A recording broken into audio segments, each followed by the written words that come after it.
All right. Today is May 14th. It is 6:31 p.m. I'm Eden Winbeimer for Selectmen, joined by Steve Hall, Selectmen, and I call this Board of Selectmen meeting to order. So first, we just have to make a couple additions to the agenda. First, the minutes I had dated as March 17th, but it's actually March 26th, and the meeting from March 26th. And 6D, we're adding the suspense list from the tax collector. Can I have a motion for those two? Make a motion to add the previous two items to the agenda. All those in favor say aye. Aye. Okay, I'll second the motion. We're both in favor. Okay. Public comment. I would just like, Jason Hayes, Washington Ridge. I know we have the sewer fund update on the agenda for this evening, so I would like to request that Board of Select WPCA as the same entity also address what the plan would be moving forward to repay that 1.4+ million to the general fund. Should this not go the way that everyone is hoping with the MDC, I'd like to start having a conversation and kind of realistic about what the plan would be to repay those funds. Thank you. Welcome. I don't have an answer tonight. It's a Board of Finance decision and auditor, between the auditor, me, and the Board of Finance. The Board of Finance is not part of the negotiation, so that's why I was asking. Right, but WPCA, right. Board of Select. We'll have an update when we have one. Okay. Any other public comment? Do you want to talk now, Joanna? Or, yeah. Okay. Or I have you in correspondence if you want to wait for. No, that's fine. I can just read it. Yeah. I'm Joanna Tasnowski, 181 North Main. In my capacity as a volunteer for Connecticut Moms Demand Action, I've been doing some research on the topic of unregulated backyard shooting ranges. And as Connecticut does not have a state statute regarding target practice on private land in terms of required safe distance from occupied structures or property boundaries, berm construction, or alerting local police before target practice so they're aware, some towns and cities have enacted ordinances to bring some regulation to backyard shooting. The main purpose of these ordinances is to ensure the safety of all residents who live within the town or city. Safety of backyard shooting has been a concern within the state, as my fellow volunteer Isaac, whose home in Montville was struck by an errant bullet from his neighbor's backyard shooting range, has voiced. As a veteran, he knows much more than I do about safe target practice and has created a website to educate local residents and elected officials about the dangers of unregulated backyard shooting and to propose solutions to ensure safety. As far as I've been able to research, East Granby doesn't have an ordinance concerning safety of backyard shooting. Some towns within close proximity who have enacted safety ordinances include Avon and South Windsor. I'm interested in East Granby joining the efforts of others by enacting a town ordinance to allow backyard shooting on private land of a safe lot size, given proper distance from roads and schools, and with the creation of a safe berm. I believe this would show commitment to the safety of all who live in our community and our town's ability to lead by example, and I'm happy to follow up with more information about the specific ordinances other towns within our state have enacted. Thank you. Thank you, Joanna. I did have a conversation with our resident trooper about it, and he did reference a state statute. I don't know if or state law, is it? Yeah, 53206. It's unlawful discharge of a firearm. It covers all shooting everywhere. And it is very specific in the sense that if you're using a firearm, if you act in any reckless manner or any negligent manner, you are in violation of a state statute. I applaud you and your work with the rest of the folks for making sure that safe shooting is available. We're in a unique situation here where we have a gun range right in town, so I would imagine that's highly regulated by everybody from the federal government right down to our state government. So for sure, highly regulated. Yeah, the statutes that the state has in terms of hunting and things like that, the hunting statute has to do with distances and lot sizes and things like that, but it's only when you're hunting. Correct. So I could in my backyard. Hunting is Separate. a separate set of statutes from. It's in the crime code. It's in the 53 code. It's not under offenses. It's specifically in the crime code, and it is It's very general, and it's general for a reason, so that it will cover almost any situation that comes up. And a backyard firing range would be one of them in that particular situation. We've just found that, like the home that was struck by a bullet, but from his neighbor's backyard shooting range, the police said there's nothing they can do because there is nothing to charge them with. So without those distances, it's come up over and over again in different towns. That's why some have enacted the specific lot sizes or, berm construction, because that's what we're told by the police, is that there is nothing to charge them with. They're on their own private land. I worked out of the Canaan Barracks for half my career, and it is the western version of where your friend lives out east. Yep. There's a lot of things like that. And it is, I always tell the story because it is rather entertaining, the fact that there are many farms out there that the farmers actually in the fall would literally paint cow on the cows, because the hunters from New York would come up and they were losing cattle because it would move in the drifts. They were deer hunting and they would shoot a cow. Yeah, so it's almost impossible to take the human element out of it. But like you said, there is a very broad general and statute in the state that it has some, I would say, reasonable fines. And if God forbid, like your friend's house is a property damage thing, and it specifically notes property damage in 53-206. Where it's a negligent or reckless manner, and there's a fine and a possible prison term associated with it. And now if something were to happen where someone was hit and injured, there's a whole litany of other statutes that would be in play at that point. I guess we're just finding that over and over again, the police are saying that there is no statute. It only is in regards to hunting, and otherwise there is nothing to enforce. And it's been publicized in a couple of different papers and over a couple of different years that that's why the towns have, some of them. Okay, if that was the case, but then someone should have a talk with the command staff at the police department, because it's right there. Yeah, it's multiple towns and over the last couple of years at least. Out. I had a lengthy conversation with Trooper Demetrian today. He had sent me a quick email, but I'll give you this that he gave me, but he's, all that being said, we're happy to meet with you. Yeah, and I could talk to Kyle and too, talk to you about it. and maybe, since he's state, not super local, might have that. Well, He actually lives in South Windsor, and he looked at that ordinance and said it pretty much mirrors the state law. So I think it's just worthy of conversation. Sure. What he said made sense, but I don't know. yeah, that would be great. That's a good idea. It'll be good for you to have chat. questions for him. Thank you. Yep.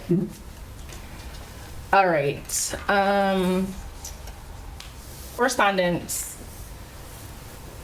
America 250. We have about 4 members on the committee. We're looking for more. I'll just read something from America 250 from the state. In 2026, the United States will commemorate the 250th anniversary of the signing of the Declaration of Independence and the founding of the country.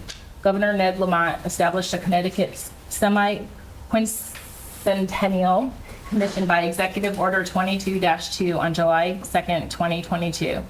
Guided by its 4 themes: tell inclusive stories, power of place, for the common good, and doing history. The commission is paving the way for a commemoration which provides space for all the residents of Connecticut to consider their relationship with this country. So I'm on the committee, and there's 3 or 4 others. I've been attending webinars, and we're going to be doing some fundraising July 1st to July 11th, along with all the other towns who are participating. And we'll also be making a proclamation this summer commemorating the event and the goals. And again, I'm just going to be talking about it every meeting to get more people to join. But we're actually coming up with some really good ideas to do. And then once we have these ideas set, we'll be looking for committees. How do people get in contact with, what's the process to join now? info@egtownhall.com. Thank you. Yep. Eversource. I received a letter from our liaison for Hereford County. A little bit of good news. The electric discount rate tiers, there's some more, the discounts for Eversource are expanding to 5 different tiers, where we had been under 2 2, I'll read what they said. In June, the existing electric discount rate is expanding to 5 discount tiers from 2 tiers, currently at 10% and 50%, following a decision from the Connecticut Public Utilities Regulation Authority, PURA. A handout's available, so I'll be having that posted to the website. Under the new structure, customers will be eligible for a 5%, 15%, 20%, 40%, or 50% discount off their monthly electric bills if they meet household income requirements or receive public assistance benefit for at least one household member and have a financial hardship on their electric account. The existing 10% tier will be eliminated. So the tier sheet will be posted to the website. And also public benefits changes to the rate adjustment from May 1st through April 30th, 2026 as the result of the annual adjustment known as the rate adjustment mechanism, RAM. Rates within the public benefits portion of the customer's electric bills will decrease. The typical residential customer using 700 kilowatts per month can expect to see a net decrease of $13.50 per month on their total bill. If you want more information, I'm happy to give it to you too. Lengthy letter, but those are the two main points. I also wanted to mention, I did get a request from a resident, a business owner, a new property owner who would like to purchase a piece of land next to their house. And we know how that went a few months ago. So the Board of Selectmen to kind of come up with some ideas. Well, now I'm mentioning it because I didn't have it on the agenda, of how you'd like to go forward with a potential land sale in the future. Minutes, March 26th and April 29th. I just need a motion for those. I'll make a motion to accept the minutes from March 26th and April 29th as presented. I'll second that motion. Those in favor of acceptance? Aye. Aye. Okay, those minutes. Motion carries. Sewer update. I don't really have any back office shared services at the moment. This was posted or written in the top turkey.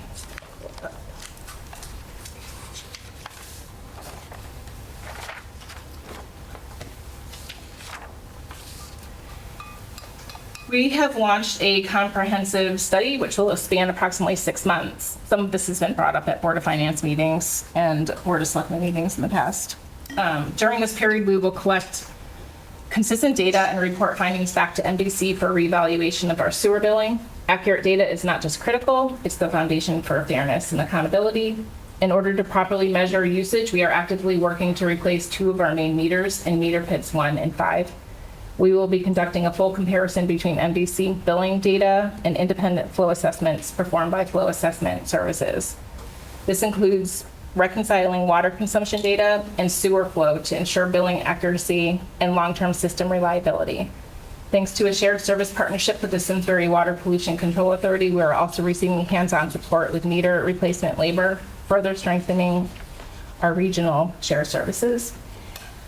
It is important to note, in addition to the meter pit upgrades, we are undertaking sewer pipe analysis and inflow and infiltration study, actions MDC has been recommending for nearly 40 years. We were able to pay for the study and testing thanks to a Connecticut Clean Water Fund grant through DEEP, as well as a revenue generated from sewer hookups and permits, which has been set aside in our sewer reserve fund. We have favorable numbers from February. We do not have consumption data yet for March or April from our company doing the assessment. So we're still waiting on those. The numbers have to be verified by the company. So once we have those, I'll share what I can. FY26 budget update. At the last Board of Finance meeting, a motion was put forward to go to town meeting on May 20th, for town referendum for the budget vote on May 20th, 6 a.m. to 6 p.m. The general government had an increase of 2.81%, and for a total of $5,865,600 for our general government budget beginning July 1. And Board of Education had a 4.1% increase for a budget of $20,923,500. The good news is our grand list did grow by 2.3%. And next, new business. We have a Girl Scout, Izzy Cardos, who is looking to achieve her bronze award. It's all yours, Izzy. Just start talking. Good evening. My name is Izzy, and I'm an East Granby Junior Girl Scout. As a Junior Girl Scout, I can work to earn my Bronze Award. A Bronze Award is the highest award a Junior Girl Scout can achieve. For a Bronze Award, a girl must take on a Take Action project, which serves a community problem. So, for my project, I'm trying to decrease the number of cars that pass a stopped school bus. I'm here today for a few reasons. First, I would like to remind all drivers here tonight to remember to be careful around buses, especially when the bus is letting kids on or off. Connecticut law requires drivers to stop at least 10 feet away from the rear or front of the school bus, and vehicles may never pass a stopped school bus. Secondly, I ask you to find the money to put cameras on the stop arms of all East Granby school buses. Connecticut General Statutes Section 14-279A allows towns to install live digital video school bus violation detection monitoring systems. Currently, my bus driver has a pad of paper next to her, and as well as trying to let the kids on or off safely, when a car goes around, she has to try to write down all the car's information and honk. A monitoring system on the stop arm to capture the car's information would allow her to focus on letting the kids on or off safely. East Granby school buses have cameras on the inside to monitor the students' behavior. If our town thinks keeping track of bus behavior is important enough to spend all the money needed on inside cameras, then having cameras on the stop arm to keep the students alive outside the bus should be even more important. I don't know how much it might cost to install these monitoring systems on all the school buses, but the lives of the children in East Granby are more important than the money it would cost. Kids deserve to know they will be safe on the school bus. The final piece of my project has been selling yard signs I designed to remind drivers to stop and not pass a stopped school bus. So far, our community has ordered over 30 signs. By raising awareness, putting cameras on the school bus stop arms, and the yard signs, which will be all over town, my dream to have all kids safe while getting on and off the school bus could come true. Thank you for allowing me to come and speak tonight. That's amazing. Well done. Good job.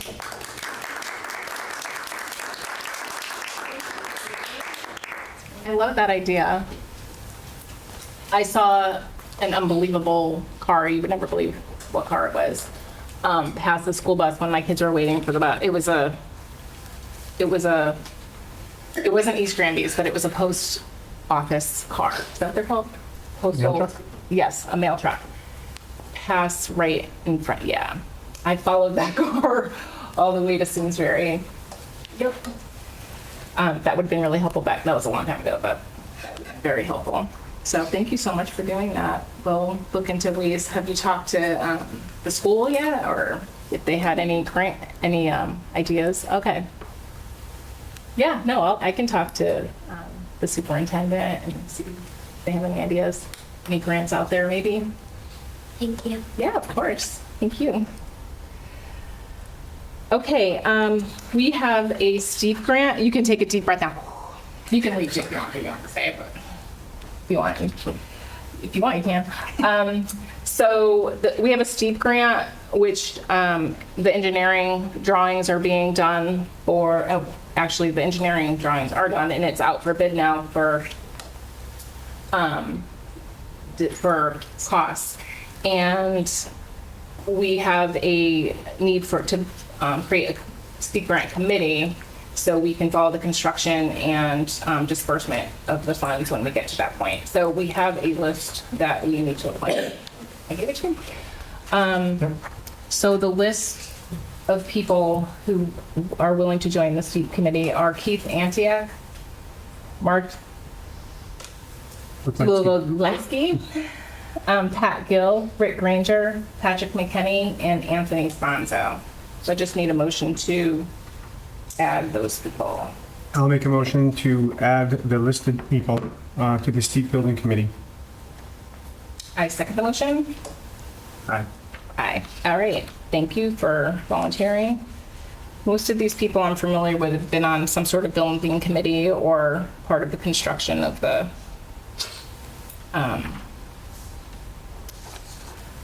project, or will be part of the construction. All right, moving on. Let's see. The police logs for March and April.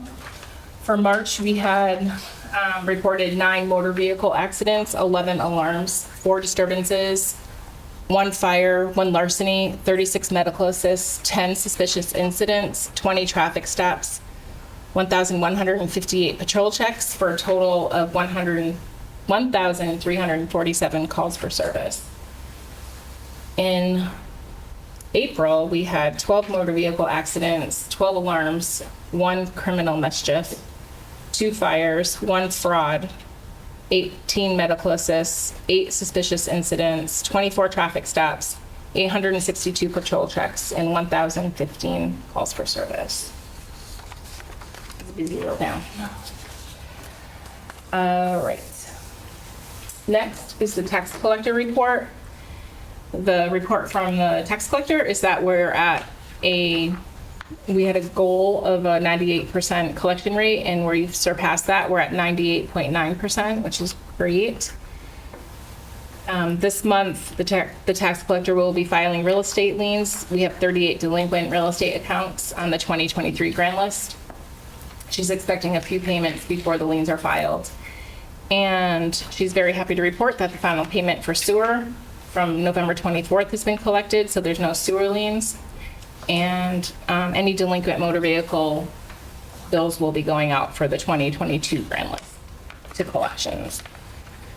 Our tax collector, who is going to be going into a tax collector slash tax assessor role, has finished 1 course already for assessor school, and she's going to be starting her next class in June, which is exciting, at UConn. So I just need a motion to accept the tax collector report. I'll make a motion to accept the tax collector's report as presented. All right, second motion, all those in favor? Aye. All right, moving on to refunds. Have a few.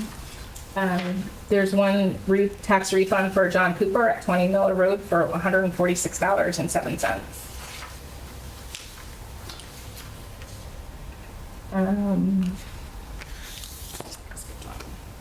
Oh, nope, another one for John Cooper. Another one for $146 for the next year, $46.07. Same person. Enterprise Trust out of St. Louis for $606.06. And Robert and Jennifer Malesio, 39 North Main Street for $554.14. I'll make a motion to accept the tax refunds for May 25. I second it. All those in favor? Aye. All right, next, which we added to the agenda, was the suspense list. A town tax suspense list refers to a list of taxes deemed uncollectible by the tax collector. So these are for the grand list, 2 grand lists ago, for 22, for, let me see. I always get confused.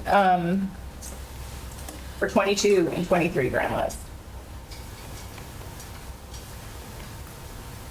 So they're basically, the uncollectible taxes are considered uncollectible at the time they're placed on the list. Sometimes they're suspended due to various reasons, like taxpayer death, a company going out of business, bankruptcies. The town, we still can collect on the taxes, but they'll no longer be considered an asset on our town financials. So I did provide a list to the Board of Selectmen. We don't read it out loud just because sometimes there's some private information in there, bankruptcies and things, and but they're available if someone wants to take a look. I think the total, let me see. Down there. 37 to 2694. 37 to 2694. And I just want to say, wait a second, it's I think I said the wrong year. 2019 Yeah, and 2020 grand list. 2019, 21 to 23 miscellaneous MV is what Yes, that's. thank you. So there's one or two from 2019. Yep. The rest of them come from that 21 to 23 Thank you. range. 13 are from 21, 22. Yep. Okay. I have a motion. Make a motion to accept the suspense list as presented. I second it. All those in favor? Say aye. Thank you. All right. Next on the agenda is public comment. Sandy Mandolina, 80 Newgate Road. And my question is for the WPCA. How much is the additional 4 months of testing, meter testing, going to cost? Because the original contract was just for 2 months. And my second question is, what's the I'm ballpark? expecting a bill. I don't know exactly what it will be, but I'll get you the answer. Okay, there was no estimate or anything? I'm guessing it would be what it was, and I have to look back and see what it was. Okay, when do you think you'll have that answer? I'm expecting it today or tomorrow, so. Okay, okay. And my next question is replacing the meters and updating the equipment there. What's the ballpark on that, and where does that money come from? It'll be paid out of the sewer reserve fund. So which is at we have a good amount of money in there just thankfully from new construction connecting to the sewers. We were given a really good price, and I can provide the prices when I get them all together. From Simsbury gave us a really great rate. I mean, they're charging us $50 an hour to do this work, plus materials. So I think it was I want to say 15 to 20,000 a meter, which we were supposed to have done all these years and just didn't. And are we replacing all 6? We're just doing these 2 right now. Meter pit 1 and meter pit 5. Okay, and when will that be official? It's happening. Right. It's happening. It's where I think the materials are being ordered. So can you report those costs at Yes. the next BOS meeting? Yep. Okay, thank you. You're welcome. Anybody else? All right. Can I have a motion to adjourn? I'll make a motion to adjourn. We are adjourned at